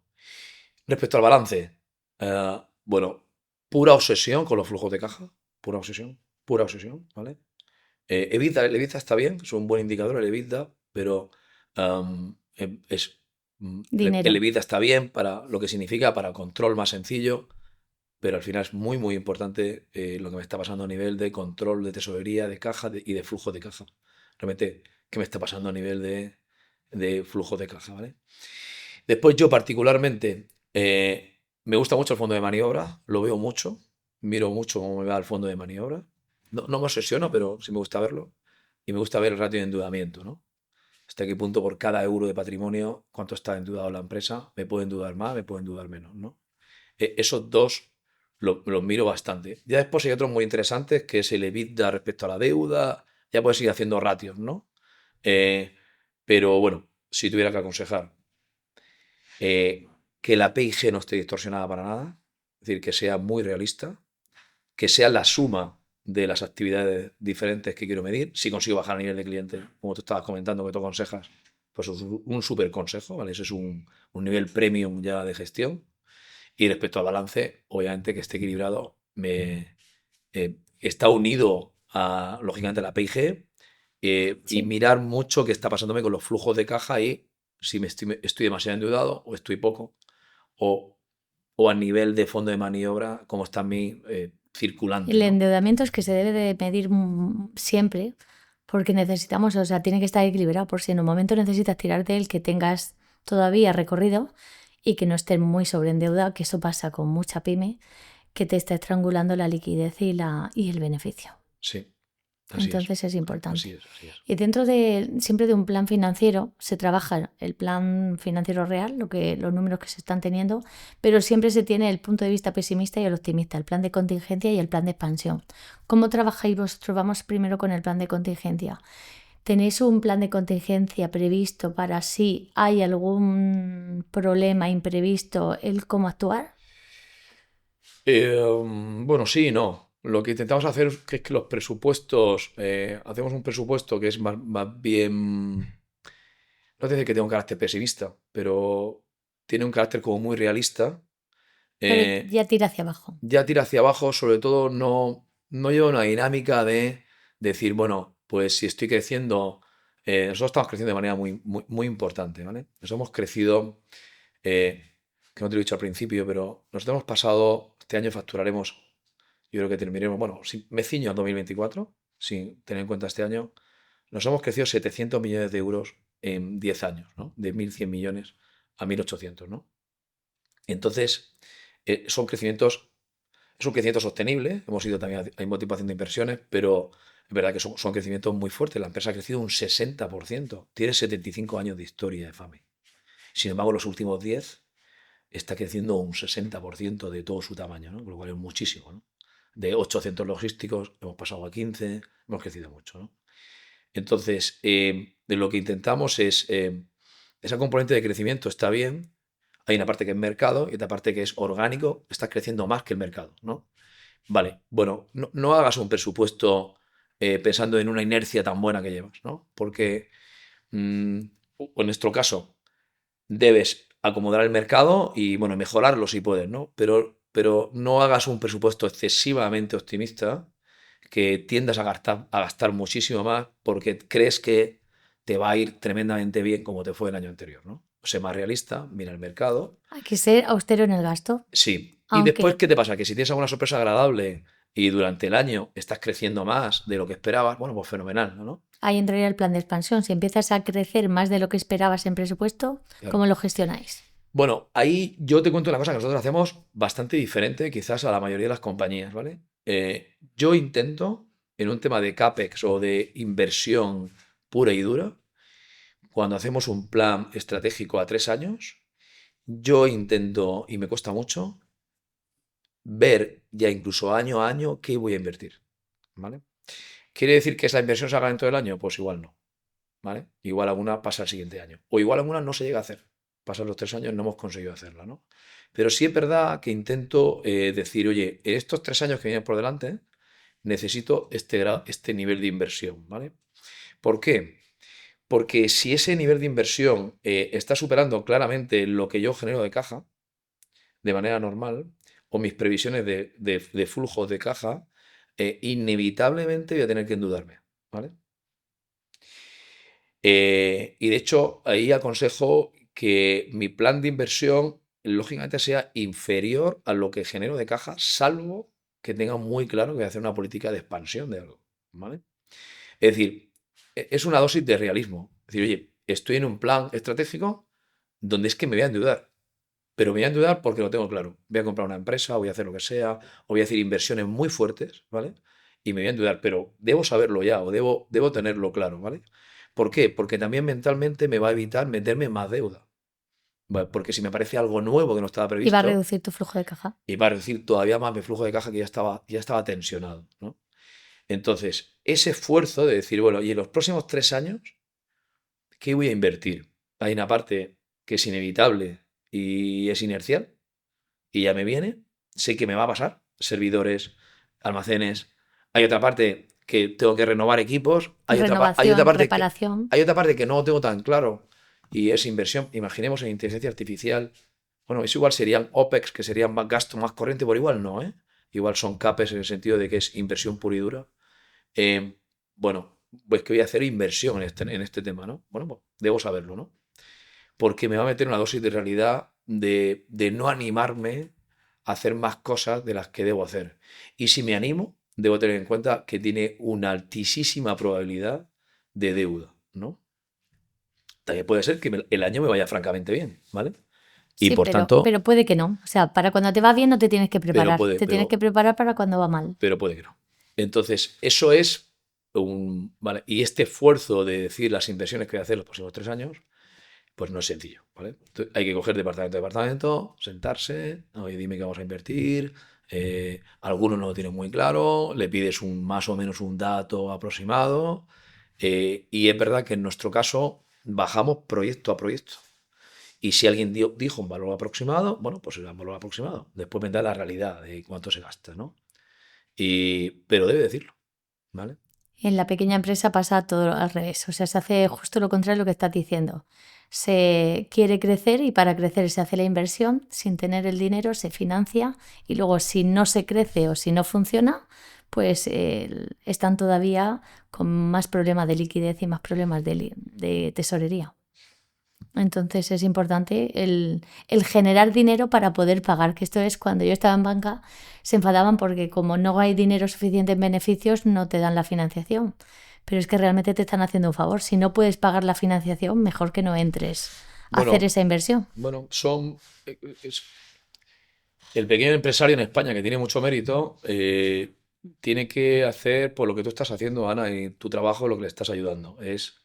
Lo que tienen que hacer es hacer un proceso de transformación desde el punto de vista de mentalidad en gestión, que no requiere mucho, no es un tema de dinero y no es un tema de decir, es que yo esto no lo sé, ¿qué tal? Bueno, pues te formas un poco, por hacer una plantilla al principio muy sencilla, como si lo haces en Excel, ¿vale? De manera muy tranquila, ¿no? Y ya está. Y bueno, a mí me recuerda mucho a mí había una frase que me contaba mi madre, eh, que es pues, de familia de Extremadura, 9 hermanos, ya falleció una hermana. Y bueno, y hay una frase ahí que está muy bien, que suele decir ellos, mentalidad mucho de trabajo, gente hecha a sí misma, y decía que cuando hay más, pues, gastas más, y cuando hay menos, vas a gastar menos, ¿no? Y siempre tienes que dejar un poquito de ahorro, ¿vale? Y un poquito de ahorro, si puedes, ¿vale? Para los imprevistos. Y ese cuando hay más, es hecho consumado, es decir, hay más porque ya lo gané, pues ahora podré gastar más, ¿vale? Y bueno, Lo ideal es mantener costes y poder mejorar el claro, margen. y si de ahí hay una parte que encima ahorras un poquito, bueno, el ahorro es proporcional. Pues si está ganando más, gastando más y proporcionalmente ahorras, pues también ahorrarás más, ¿no? Eh, bueno, ese ahorro, nosotros, por ejemplo, nuestro ratio de endeudamiento lo hemos reducido de manera muy importante, ¿eh? En los últimos 14 años. Muy, muy importante, ¿vale? Más de un 60%, ¿vale? La empresa ha crecido mucho y ha bajado mucho su deuda, ¿vale? Con autofinanciación, General. Sí, generando recursos propios. generando recursos propios y teniendo que no suele ser lo normal, porque lo normal es que sueles crecer mucho y bueno, y al menos y creces también porque te endeudas, ¿no? Para poder hacer las inversiones. Nosotros hemos ido creciendo y bajando mucho la deuda, ¿no? De toda la cooperativa, ¿no? Bueno, porque al final uníamos los flujos de caja a una parte va a inversión y otra parte va a reducir deuda, ¿no? Y esa es básicamente la estrategia que hemos hecho en todos estos años y nos funciona muy bien. Muy bien. Vale, pues ahora vamos a comentar en la empresa pequeña, cuando hay varios socios, tienen problemas de definir quién toma las decisiones de CEO y hay un error bastante grave de que ninguno suele ser el CEO y todos quieren ser el CEO cuando realmente uno es el que suele tomar las decisiones y otros están realmente jefe de departamento o operario directamente. ¿Nos puedes explicar para que, o sea, ellos lo ven como muy complejo el designar a una persona de CEO que es quien toma las decisiones y los demás ejecutan, que además vosotros tenéis consejo de administración? Bueno, nosotros tenemos un consejo rector, que se llama así porque es un órgano colegial, donde los socios cada 4 años eligen ese consejo rector. Si se presentan varias candidaturas, pues hay unas elecciones abiertas y se elige cada 4 años el presidente y el consejo, que son farmacéuticos. La condición del consejo rector es que tienen que ser socio de la cooperativa y para ser socio tienen que ser farmacéutico, ¿vale?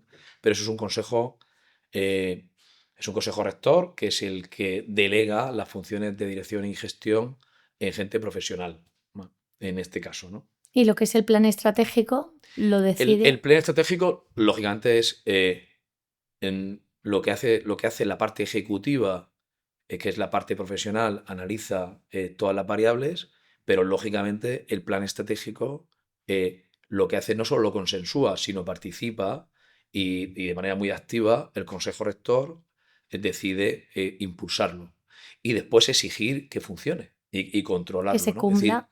Es decir, la planificación y el control del plan estratégico es una función muy clara del Consejo Rector, ¿no? O el Consejo de la empresa, ¿no? Yo he tenido bastante suerte con los consejos rectores que he tenido siempre, y el de ahora, y los anteriores, y los presidentes que he tenido. El actual actualmente está Enrique Ayuso de presidente, y he tenido otros presidentes. He tenido mucha suerte con ellos porque han tenido muy claro que la parte profesional de una compañía tan grande y compleja, pues lógicamente está en manos de profesionales, ¿vale? Y también he tenido suerte con ellos que delegan, pero por otro lado también participan desde el punto de vista de los temas estratégicos, ¿vale? 100%, ¿no? Y después es algo muy sano, porque en la medida que tú participas y crees en ello, pues todavía lo impulsas más. Y si no está saliendo bien, pues lo entiendes. Y si está saliendo bien, pues es trabajo de todos, ¿no? Entonces yo los consejos rectores que he tenido hasta ahora, pues sinceramente encantado con ellos, ¿vale? Suelen ser muy... Después también te dan la visión desde el punto de vista de mi socio, de farmacéutico, te dan un montón de ideas, te dicen cosas que igual la empresa no estamos haciéndolo bien, en temas que estemos fallando, ¿no? También te dan visión a veces de la competencia. Para mí es una fuente de información buenísima y de inspiración. Te dicen cosas que tú puedes mejorar internamente, ¿no? Funciona muy bien, la verdad. Y después tienen toda la parte institucional. Se relacionan con las instituciones, con los colegios, con la administración, hablan el lenguaje más con los colegios, por ejemplo, de farmacéuticos, pues claro, son todos farmacéuticos, hablan un lenguaje más de tú a tú, donde la parte ejecutiva estamos mucho más mermados, ¿no? Con lo cual, Hay un equilibrio y os complementáis. el mix que ocurre ahí y desde el punto de vista de las cooperativas, ahí son muy potentes. Hay mucha economía social y funcionan muy bien ese aspecto. Desde el punto de vista de dar soluciones, servicios, no de un punto de vista tan empresarial, sino de un punto de vista muy de soluciones a tus asociados, cómo funcionan los consejos rectores. Bueno, por ejemplo, en mi caso los nuestros, no sé de otras cooperativas, pero los nuestros, pues funcionan muy bien. Estamos muy pendientes de qué le pasa a los socios. Muy bien, pues ahora vamos a pasar a conocerte un poco más a ti, ¿vale? Ok. Has comentado antes que eres ingeniero industrial. ¿Nos cuentas un poquillo el resumen de tu trayectoria? ¿Qué has hecho, dónde vienes y cómo entraste en EFAME? Sí, claro, yo encantado. Aparte que hay una historia ahí bonita para contar. Yo soy ingeniero industrial del antiguo plan, que eran 6 años, más proyecto fin de carrera. Estudié la carrera en Valencia, entonces no existía en Cartagena. En Cartagena solo estaba lo que hoy en día, entonces se decían peritos, ¿vale? Hoy en día son ingenieros industriales técnicos. Eh, y bueno, hice la rama de organización industrial, que me gustaba mucho. De tu parte financiera. Sí, sí. Organización, te especializabas en cuarto, quinto y sexto. Siempre me había gustado la parte de economía, también la parte de procesos, también la parte de tecnología, de siempre. Mi padre le gustaba mucho la parte tecnológica, ¿vale? Y nos lo inculcó a los hermanos y yo le estoy súper agradecido. Y lo que me ocurrió es que mis padres son farmacéuticos, son cooperativistas, mi padre falleció hace mucho tiempo. Y, y yo, de hecho, iba a hacer mi proyecto fin de carrera en la Volkswagen, en Pamplona, pero me dieron beca para hacerlo, pero me incorporaba muy tarde. Desde que había terminado hasta que me incorporaba a hacer el proyecto fin de carrera en la Volkswagen, pues no sé si había como 10 meses. Y tenía la suerte que un compañero de carrera, EFA me acababa de hacer un megacentro logístico nuevo, que es el que está aquí en Santomera, pues empezaba a hacer el proyecto fin de carrera ahí, un buen amigo, que también era hijo de farmacéutico. Me lo dijo, eché el currículum. Eh, entonces FAME estaba, no es la FAME de ahora, ¿vale? Pero bueno, había crecido mucho y encantada de que trabajaran ingenieros, ¿no? Trabajé de ingeniero, hice mi proyecto fin de carrera, después me ficharon enseguida, es decir, empecé de becario, empecé de becario, Empezaste de becario en empecé, EFAME, empecé de becarios y como buen becario pues hice de todo, ¿vale? como Desde toca. fotocopia, Claro, ordenar, archivo, de todo. archivo, correo. Después el director general de entonces, bueno, había como dos directores generales, uno que era más de la parte operativa, se fijó, en mí, me ofreció un puesto de trabajo, con lo cual ya entré en un buen puesto. Eh, lo que ocurrió, y estaba la verdad que encantado con él y además, bueno, estupendo. Lo que ocurrió es que el Pozo Alimentación en Murcia, la otra gran compañía, pues sacó un puesto de ingeniero de planificación industrial. Entonces, yo ahí tuve un dilema, ¿no? Estaba entre la comodidad, bueno, la inercia de algo que ya conocía, Cómodo, sí. sí, o conocer el sector industrial puro y duro, ¿no? De una super compañía como era ya el Pozo. Bueno, ahora ya es tremenda, ¿no? Pero entonces ya era una gran compañía, con una mentalidad, bueno, muy intensa desde el punto de vista del control, del coste, muy profesional, ¿vale? Pozo es una gran compañía desde el punto de vista de la gestión de procesos, de análisis de coste, De ahora de datos optimización, y de productividad. optimización, ¿vale? Es un gran ejemplo, ¿eh? Entonces ahí lo que me pasó fue que me fui, salí un poco de mi comodidad o de mi inercia y me fui al Pozo. En el Pozo aprendí mucho, estuve un par de años. Lo que ocurrió es que en mi trayectoria, pues una consultora que trabajaba con grandísimas compañías del mundo, haciendo proyectos logísticos y haciendo consultoría de nivel, incluso implantaba un software propio, pues bueno, me, me hizo una oferta de trabajo, no tenía una vinculación aquí, no tenía familia, no tenía nada, ya me fui a Madrid, después fui a Costa Rica por esa empresa y en un periodo relativamente rápido, por esa formación también financiera, pues acabé como director general adjunto, o bueno, también llevaba la parte financiera de la empresa. Eh, Ahí aprendí también mucho porque era una empresa mucho más pequeña y un poco hacía un poco de todo. Controlaba mucho más el que pasaba. Sí, y bueno, tuve una visión mucho más 360 de lo que era una empresa, ¿no? Después hubo un tiempo que monté mi ingeniería, quería montar una empresa por mí mismo, con otros socios, ingenieros, una época apasionante. Y después vino la crisis famosa 2008, que a nosotros nos impactó, a la ingeniería nos impactó. Y bueno, EFAME era cliente, volví a EFAME como director de ingeniería y de procesos. El director general de entonces, que yo coincidí con él, pues se apoyó, tuve la suerte que se fijó en mí y se apoyó mucho.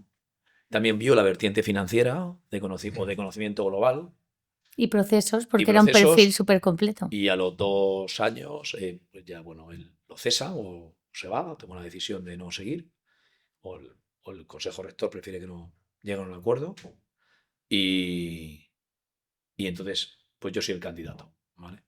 Llevaba solo 2 años. ¿En qué año fue cuando te nombraron CEO? Eso fue 2011. Y ahora ya Yo, llevas yo, 14. yo tenía solo 42 años. Era un gran reto para mí. Además, entré en un momento muy complejo porque fueron todos los impagos de las comunidades. eh, bueno, en unos recortes de gastos por parte de la administración. Fueron años muy duros al principio, primeros años muy duros. ¿Cómo era EFAME cuando entraste? ¿Qué facturación tenía? Vamos a hacer resumen de recopilación de datos. ¿En qué facturación estaba, aunque lo has Pues, nombrado antes? bueno, después es que tuvo una bajada de facturación, no porque bajara su actividad, sino porque como nosotros dependemos de la administración y el precio del medicamento, pues hubo recortes en el sector muy importantes. Eso la población Que no. sacaron Y entonces medicamentos. afectaron directamente. Además para mí fue muy complejo porque la actividad incluso subía, es decir, el número de unidades y de medicamentos no bajaba, pero el coste de cada uno de ellos y el precio sí que bajó, porque el precio del medicamento está estipulado por el Estado. ¿Cuánto vale? ¿No? Vale, es universal, vale igual en todos sitios, ¿no?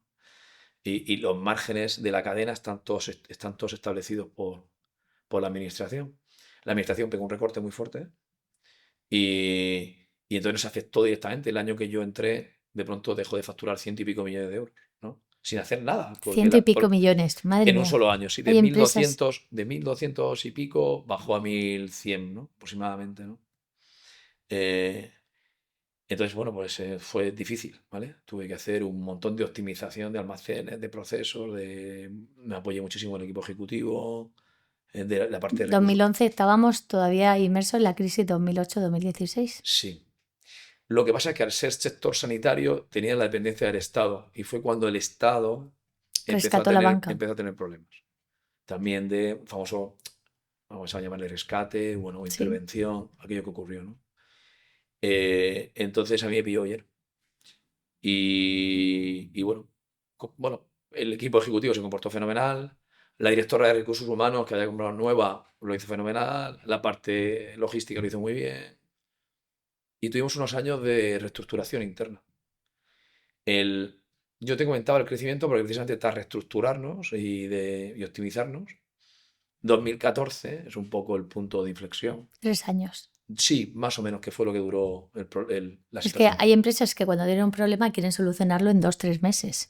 Cuando realmente reestructurar y redirigir la empresa, pues se Sí. lleva. Bueno, ahí pasamos por un año muy difícil, de menos facturación y que afectaba directamente, lógicamente, la cuenta de resultados. Pasamos por un punto neutro. El siguiente año ya empezó a crecer un poquito, al tercero, pero muy poco. Muy poco. El mercado estaba involucionando, bajaba, decrecía en euros, ¿no? Yo digo, no en unidades. Suele ser un tema muy complejo porque si a ti te baja la actividad de facturación, pero también te baja la actividad propia Tiene menos bueno, costes. pues tienes menos costes. Aquí yo Claro. tenía el problema y es que los costes encima aumentaban porque la actividad no bajaba, pero sí la facturación, ¿no? Y, y bueno, te comentaba que el tercer año y ya el cuarto año empezó ya todo el mercado de nuevo a normalizarse, ¿no? Que fue el año 2014. Entonces esos 700 millones de euros que te cuento, pues han sido, ya 2014 estábamos todos más estables y empezamos a crecer, ¿no? Empezamos a abrir también centros logísticos, integramos alguna cooperativa, eh, ya por fusión o por convencer los que se venían con nosotros. Y trabajar el plan de reducción de endeudamiento que has comentado antes. Sí, sí, bueno, eso fue del Y primer momento. planificar, y Eso fue. planificar las inversiones con la expansión Sí, de los centros sí. logísticos. Metimos mucha cultura también de tecnología. Yo ahí tuve en la parte formativa de cada uno siempre hay que estar abierto a leer y a escuchar mucho. Hubo un CEO Congress en Alicante y tuve la suerte de escuchar a la responsable de Google de entonces, de España. eh, y me impactó una frase que dijo, yo creo que era el año 2014, 2015, y dijo, le hizo alguien una pregunta muy oportuna, y dijo, ¿cuál es el denominador común que está usted viendo en las diferentes empresas, ¿no? En transformación, ¿no? Nosotros ya empezamos a transformarnos. Y dijo, hombre, pues están poniendo más en el centro de la compañía el binomio marketing-tecnología, ¿no? A mí me hizo pensar eso mucho, ¿vale? Cómo estábamos nosotros a nivel de marketing, a nivel tecnológico, si teníamos SAP como RP, pero eso no era suficiente, no teníamos un buen CRM, después pusimos Salesforce, no teníamos soluciones digitales hacia las farmacias. Eso fue el año más o menos, sí, aproximadamente 2014 sería aproximadamente, ¿no? Entonces, ahí me hizo reflexionar mucho de cómo estábamos, cuál era nuestro grado de inversión, ya podía empezar a invertir, habíamos salido un poco de esa crisis del sector. Mira, el año que nosotros bajamos esos ciento y pico millones de euros, mi principal competidor, el número uno, bajó 300. Que 300 era millones. generalizado en el sector. No, no, claro, claro, no fue. De No hecho, era algo de FAME, FAME de perdió un gestión de poquito, FAME. FAME perdió un poquito de cuota de mercado, pero no perdió apenas, perdió poca cuota de mercado, ¿no? Entonces, ¿qué decir? Fue todo generalista del sector, es decir, todo lo pasamos mal, ¿no? Lo que pasa es que a nosotros nos afectó más por estar en el arco mediterráneo y fue donde estuvieron más los impagos, Comunidad Valenciana, Cataluña también impagaron. Murcia hizo una buena solución en el colegio, consiguió que no hubiera impagos, de una manera un poco compleja de contar, donde al final las propias farmacias pusieron su patrimonio para que los bancos le pagaran lo que debía el Estado. Es decir, que tuvo mucho mérito la farmacia murciana, ¿no? De jugarse su patrimonio por la deuda de un tercero, ¿no? Y Castilla-La Mancha también impagó, aunque nosotros también tenemos menos presencia. Bueno, fueron momentos duros.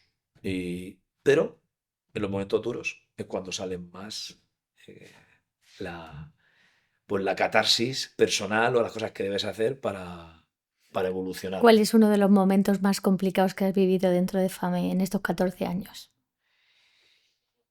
Eh, ha habido unos cuantos, ¿eh?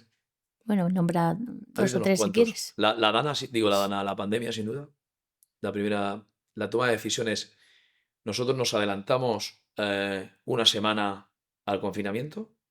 eh, Hicimos decisiones ahí muy, muy arriesgadas. Todavía no bueno, había un desastre ya claramente de situación en Italia y el sentido común ahí me dijo que venía para España y Y no te equivocaste. el día 9, el famoso 8M fue el domingo, el día 9 de marzo, nosotros tomamos todas las medidas que teníamos que hacer previas al confinamiento que fue el 16, creo, ¿no? Sí. Entonces, ¿y qué hicimos ahí? Lo que hicimos básicamente es empezamos a tuvimos que reducir servicios a farmacias, separar turnos aunque no se sabía todavía nada, el país No seguía. se sabía cómo se transmitía ni nada. Y lo que hicimos es, ya estábamos transformados bastante en la forma de trabajo. Hicimos en esa semana todo un recopilatorio de necesidades para que todo el mundo trabajara desde casa, salvo los almacenes, obviamente, que íbamos bueno, y ya hubo órdenes de no contagio a almacenes, de no entrar a los almacenes. Eh, Básicamente lo que hicimos esa semana es hacer todo un plan para enviar a todo el mundo a su casa y mimar a la parte logística que iba a ser la esencia de una, de En una una, crisis sanitaria, de una superactividad que claro. nos iba a venir, ¿no? A la siguiente semana, ¿no? Eh, Esos fueron momentos muy complejos de toma de decisiones. De hecho, no nos impactó prácticamente el COVID a nosotros, porque lógicamente la gente estuvo en su casa, todos los trabajadores y la gente en la parte logística se nos afectó un poquito, pero Si tampoco a nivel interno, si estaban en casa, el contagio fue fue mínimo. nulo, fue nulo. Nosotros, de alguna manera, nos adelantamos al confinamiento una semana, con lo cual no tuvimos. Os adelantaste y tomaste decisiones rápidas, que ya Tomamos es... decisiones el domingo 8 de marzo, publicaron los datos del COVID el lunes y ahí hablamos de datos. Yo extrapolé el dato de contagios de España y lo comparé con la curva italiana y claramente ya Estamos al inicio. venía exponencial. Con lo cual, lo que hice fue, bueno, tirar de contactos, hablar con competidores nuestros que a su vez también tenían presencia en Italia. Y dije, oye, ¿qué ha pasado en Italia? ¿No? Cuéntame en detalle. Y nos dijo, oye, pues va a pasar esto, ¿vale? No viene esto. Y esa información, más otra toma de decisiones muy particulares nuestras, la pusimos en marcha en una semana. Una semana. También es verdad que ya estábamos bastante transformados. Es decir, mientras la gente no utilizaba tanto el Teams o Zoom o tal, nosotros sí. Nosotros ya llevábamos un año haciendo Conectado online, conectados online. que eso beneficia mucho. Sí, Sí, a quien no ya, estaba, le obligó. claro, ya teníamos esa cultura, ya la teníamos. Ya teníamos esa cultura de trabajar con herramientas de poder trabajar a distancia. Y cuando tienes problemas y tan serios, tan grandes, que depende tanta gente de ti, ¿cómo consigues tener tu mente calmada para tomar decisiones así? O sea, ¿qué hábitos, cómo te cuidas a nivel personal, a nivel mental y emocional, para tener la mente fría y ser racional y basarte en los datos y no en los impulsos que te puede llevar determinadas situaciones que pueden ser muy críticas? Vamos a ver. Te cuento. Eh, Primero, en la medida que tengo un buen equipo de profesionales y que han cogido una cultura, o ya la tenían porque ellos eran así, o parecida a la mía, o yo parecido a ellos, no lo sé, no sé qué es antes, que son tremendamente responsables, hay una parte tuya que está tranquila, ¿vale? Porque sabes que hay una Que persona no estás solo. que se dedica a esa área que ya está pasándolo igual de mal que tú, ¿vale? Y está ya pensando en decisiones, ¿no?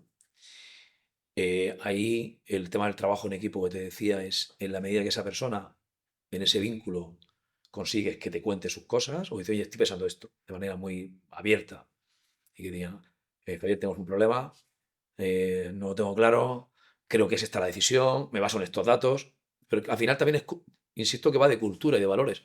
La gente que te rodea, al parecerse o tú parecerte a ellos, funcionan igual, también funcionan con datos, con toma de decisiones, dice, oye, voy a tomar estas decisiones, hay una mucho más compleja que por eso te estoy llamando, ¿no? Con lo cual hay una gran parte de decisiones que ya están de manera autónoma haciéndose y hay otra parte que son las difíciles de verdad, que te van a dar un montón de información, ¿no? Esa es una. Respecto a la parte tuya ya más personal, hay trucos, ¿vale? Uno es hacer deporte, sin duda, sin duda. ¿Qué deporte practicas? Pues ahora estoy haciendo más un tema de gimnasia personal, con una especie de personal trainer más o menos, y que me está funcionando muy bien aquí en Murcia, que son muy profesionales. Me gusta el deporte de raqueta. Antes hacía más deportes de equipo, pero ya estoy cada vez peor, ¿vale? Salí a correr, también O sea, de todo. hubo un tiempo que salí a correr. Sí, los de raqueta siempre me han gustado mucho, jugar al tenis, jugar al pádel. Si no tengo partido, pues al menos hago a correr, pero sí que hay que intentar de los 7 días de la semana, 4 días hay que hacer deporte, ¿vale? 4, como sea, ¿vale? Y si hace 5, pues mejor, ¿vale? Pero al menos que tengas esa sensación, si ha llegado una semana que por H o por B no has podido hacer deporte y es viernes o has hecho solo un día, pues lo siento, pero va a tocar del viernes, sábado, domingo, vas a tener que hacer 2 o 3 días, ¿vale? Eso para empezar. Eso es muy importante, ¿vale? Otra parte muy importante es intentar desbloquear la mente con algo que la llene de otro tema. En mi caso, ¿no? Alguna serie, algún libro bueno. Es decir, no volver a... Si estás con un problema de pandemia, no se te ocurra ver una serie sobre un virus, Un ¿vale? informativo. O un informativo en el momento que estás relajado, ¿no? Entonces, con algo que la tranquilice y que haga que funcione, ¿no? Después, con los años vas aprendiendo que tienes que estar conectado en los momentos críticos, ¿vale? Pero no hiperconectado, ¿vale? Eso A la es empresa. a todo en general, ¿no? Vale. Eso lo aprendes con los años, ¿vale? Al principio no es así. Estás muy obsesivo, ¿no? Con la información, con tal, con el control, pero lo que te ocurre con ese hipercontrol es que sin querer al que te da la información también lo saturas, ¿no? Estás todo el día pidiéndole datos, todo el día viendo información, todo el día dando mensajes. Volvemos al punto Es una anterior. forma de cuidarte a ti y cuidar a tu equipo. Claro, volvemos al punto anterior. Si va a tener que tomar decisiones esa persona que es el que más sabe y es más profesional que tú, y has delegado funciones, si siente que estás todo el tiempo encima, pues tiene un problema incluso para la toma de decisiones, ¿no? Eh, porque además dirá, bueno, pues no me atrevo porque como me va a llamar en 5 Vas minutos, matando su proactividad, su iniciativa. claro. Entonces, estar conectado es una cosa, o tener información es una cosa, pero estar hiperconectado con tu equipo, saturándolos, no es positivo, ¿vale? Entonces ahí funciona muy bien como los partes de guerra.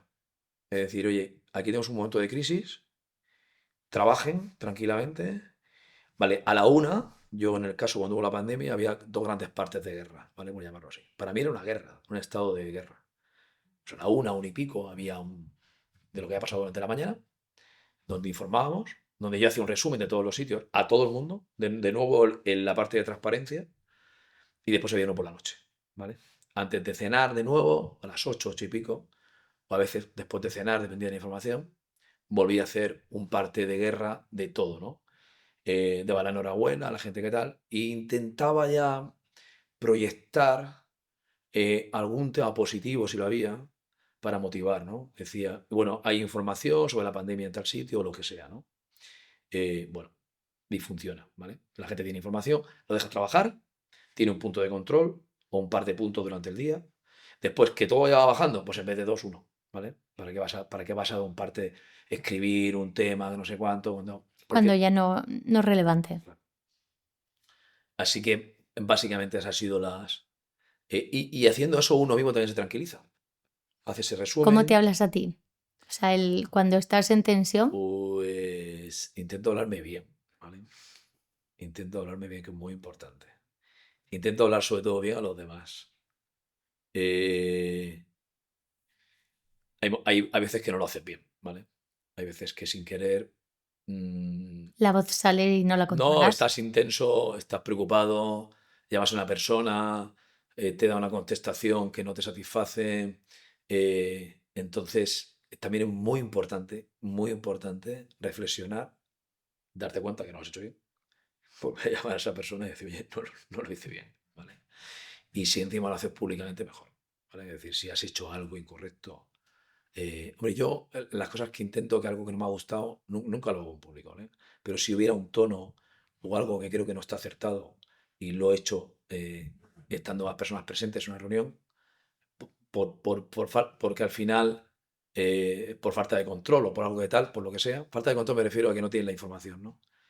Pues es muy importante después decir, oye, no lo hice bien, contarlo a los demás, decir, oye, que sepáis que no he sido justo en el tema anterior, entonces quiero pedir disculpas y es muy importante hacerlo, ¿vale?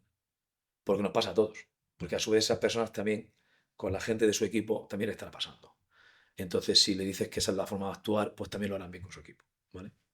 Y Eh, sigue en la línea de lo importante que es trabajar la cultura de empresa y, de- y para de- hacer trabajo de equipo, transparencia y que realmente y dar tú ejemplo, seas el ejemplo. y dar ejemplo. Vale, pues ya para cerrar, me gustaría, después de todo lo que hemos hablado, que ha sido muchas cosas, que dejar claro que lo importante para crecer, para que una empresa se haga grande, no es solamente la facturación, que tiene que haber muchos datos de todas las áreas, de todos los departamentos. ¿Qué 3 ideas claves o consejos le darías a un pequeño empresario o empresaria para que sea rentable y sea sostenible en el tiempo? Más que el cómo crecer, sino el que pueda disfrutar de su empresa y no haya a veces tanto sufrimiento en la gestión porque están con 1000 frentes abiertos. 3 cosas.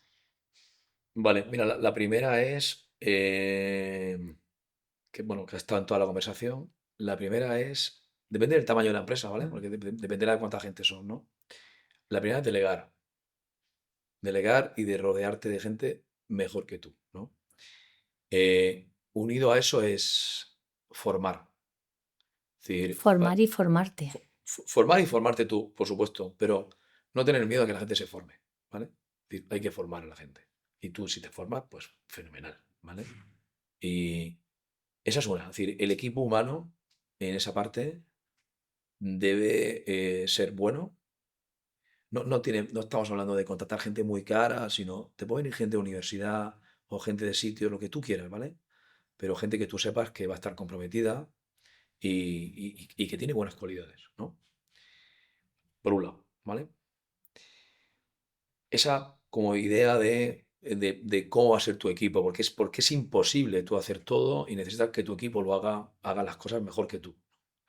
Ese es el primero. Segundo, unido a eso, sí es verdad que lo que falla en general, fallamos casi todas las compañías, nosotros quizás menos, o no sabría decirte el tanto por ciento, pero yo sí lo he visto en mi experiencia profesional con empresas que no son españolas, otros sitios, es que al final hay 4 grandes áreas en una empresa siempre, que es planificación, dirección, gestión y control, ¿no? Puedes unir si quieres un poco dirección y gestión, ¿vale? Pero planificación, dirigir y gestionar y control, ¿no? ¿Qué ocurre? Que en general, bueno, ya tienes un buen equipo, ¿vale? Has delegado, vale, ahora a ver qué haces con todo eso, ¿no? Lo que pasa en general es que la gente tiende mucho al control, ¿vale? Muchísimo al control por el miedo, un poco para controlar ese equipo que ha delegado, y por el miedo a querer tener mucho control. Pero realmente donde fallamos, o donde en general se falla más, es en la planificación, ¿vale? Porque la planificación, yo decía antes que hacíamos planes de inversión a 3 años, porque la planificación significa un esfuerzo personal muy fuerte. Significa sentarte, apagar el móvil, coger una hoja en blanco y empezar a decir, oye, ¿qué creo que va a pasar? Que no tengo los datos, no tengo el dato. Puedes pintar líneas estratégicas y queda muy bien, vale, pero tendrás que aterrizar con información, ¿no? Y tengo el dato por primer punto, no tengo el dato, ¿vale? Entonces, ese proceso, para poder planificar, quizás es donde las pymes más fallan, Más ¿vale? falla. Yo cuando escucho a gente, cuando me dicen cómo van, y le digo, ¿y cómo vas contra el presupuesto? Me dicen, no, no hago presupuesto. Y digo, pues vamos mal, ¿vale? Y tienes que hacer presupuesto. Y digo, pero es que voy mejor que el año pasado, ¿no? Digo, pero tienes que hacer presupuesto, ¿vale? Porque hacer presupuesto te va a dar la dosis de realidad de cuáles son tus gastos y te vas a enfrentar a cosas que muchas veces ni sabes, ¿vale? O no, o no tienes Y tan vas a claro. saber si te sales del camino o no te sales. Ya. Entonces, y después, por último, la rigurosidad. Desde el punto de vista, está bien, creas un buen ambiente, y ya has planificado más a medio, a corto has creado un buen ambiente, tienes un punto de control, pero sé riguroso, ¿vale? Es decir, si tú tienes reuniones continuas con tu gente a tal día con una serie de indicadores, no te las saltes, ¿vale? Da ejemplo con eso. No puedes decir a la gente que para ti es importante la puntualidad si tú estás llegando, si la reunión es a las 9 y tú llegas de media a las 9:30, ¿vale? Porque, y dice, no, pero es que soy el jefe, soy el dueño. Ya, pero es que va de ser líder. Y ser líder es dar ejemplo. Da igual que seas el dueño o seas el jefe o como tú quieras llamarte. El liderar está unido a dar ejemplo. Entonces, si es importante esa reunión, pues no puedes llegar tarde. Y si vas a llegar tarde, pide perdón o atrásala, ¿no? Y esos pequeños detalles van calando siempre en toda la estructura, siempre. Y entonces, la gente, ¿qué le va a pasar también mentalmente? Que incluso para la toma de decisiones, cuando sean decisiones no urgentes, la va a posponer a la reunión. De esa manera, que también es muy típico que nos pasa aquí, yo veo un uso terrible del móvil, ¿vale? Está todo el día la gente llamándose continuamente, ¿vale? Y yo le digo, pero ¿por qué llamas? No, porque, joder, eso es la reunión del lunes. Si es semanal, Hay que imagínate que buscar los momentos y que esté todo eso no es, ordenado. no me llames porque mientras me llamas, yo en el proceso en el que estaba, tengo que salir, ya no le dedico tiempo, me disperso.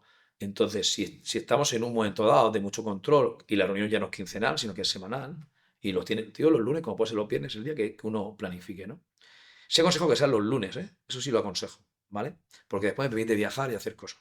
Y te permite desarrollar a Y lo porque largo el de la domingo ya semana. estás en tu casa y entonces es muy fácil ir, que esté unido, ¿no? Pero, o los viernes, para que los viernes uno está más cansado, ¿no? Pero bueno, cada uno obviamente que decida el día que sea de la semana, pero esa reunión es importante, es sagrada, con indicadores, con tal, pero no hay que saltársela.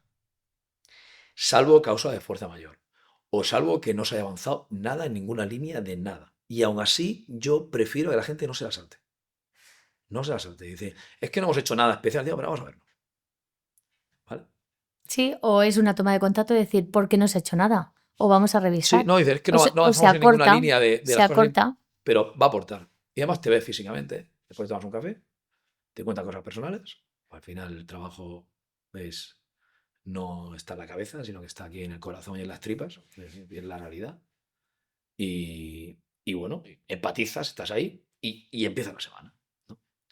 Entonces esas son, como Me consejo, parecen espectaculares. O sea que muy bien. bueno, pues muchas gracias. Pues nada, pues ya con esto cerramos. Muchísimas gracias Ya, por estar aquí. a ti, Sasi, yo estaba encantado. A mí, como siempre, me encanta escucharte, o sea que es una pasada No, el pues, aprender de ti. bueno, y yo lo que intento es transmitir las cosas que también he ido aprendiendo. No, también te digo que con la edad uno está en la obligación de contar las cosas positivas que cree que puede ayudar, ¿vale? De todos los aprendizajes que llevamos acumulados, pues compartirlos y que se vaya aprendiendo. Claro. Pero tu visión de ingeniero, de saber de finanzas, de saber de procesos, o sea, es tan completa y que encima te apasione la tecnología, que hace que el mix sea muy bueno y encima Bueno, que te encanta lo que haces. sí, Y eso sí. hace que como te gusta también dar ejemplo, pues la gente que te rodea pues lo va aplicando. Bueno, Así muchísimas que gracias. De verdad. nada, Yo muchísimas estoy gracias por encantado, estar yo estoy aquí encantado. Muy bien, y nos veremos pronto. muy bien. Gracias.